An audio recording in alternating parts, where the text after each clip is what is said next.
Just another beautiful day in Colorado. So today I'm going to be fishing at a local lake. I'm going to have two of my ice fishing rods set up, one with rabbit liver and then the other one with just a regular jig.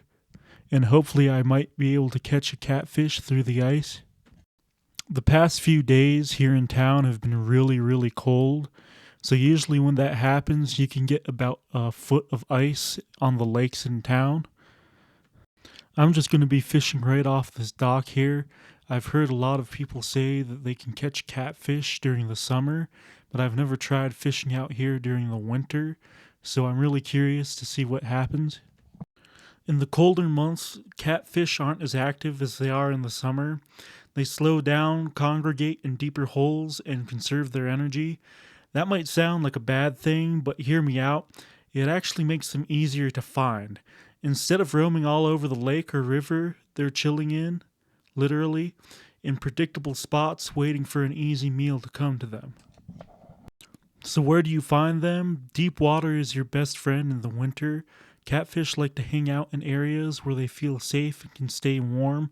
Look for deep holes, ledges, bends, and rivers where the current slows down. If you're fishing a lake, focus on deeper channels or the base drop-offs. A fish finder can be a lifesaver here, but if you don't have one, just use some trial and error. Once you find one catfish, odds are good there are more hanging out nearby.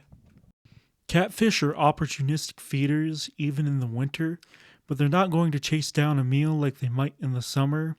You've got to make it worth their while. Fresh bait is key. Think cut shad, skipjack, or even chicken liver. If you're fishing for channel cats, don't overlook stink baits or prepared dough baits either.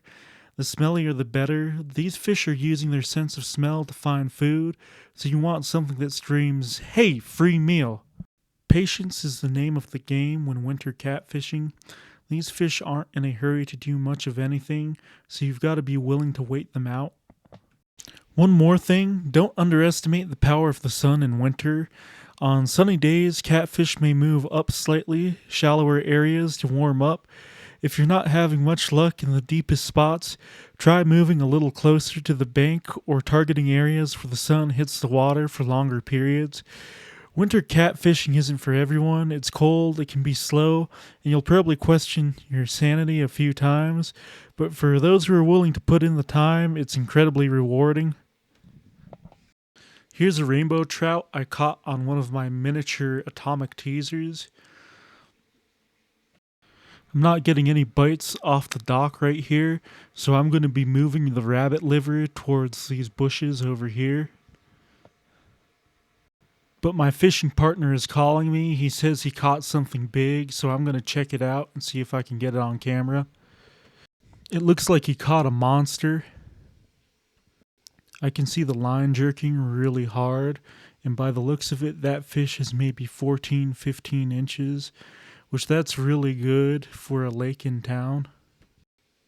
It's a rainbow trout. We actually caught one this size last time, which kind of makes me wonder if it's the same fish or if there's just a lot of fish this size in this lake. Supposedly they were releasing stalkers this size last summer, but looking at his colors, he looks natural.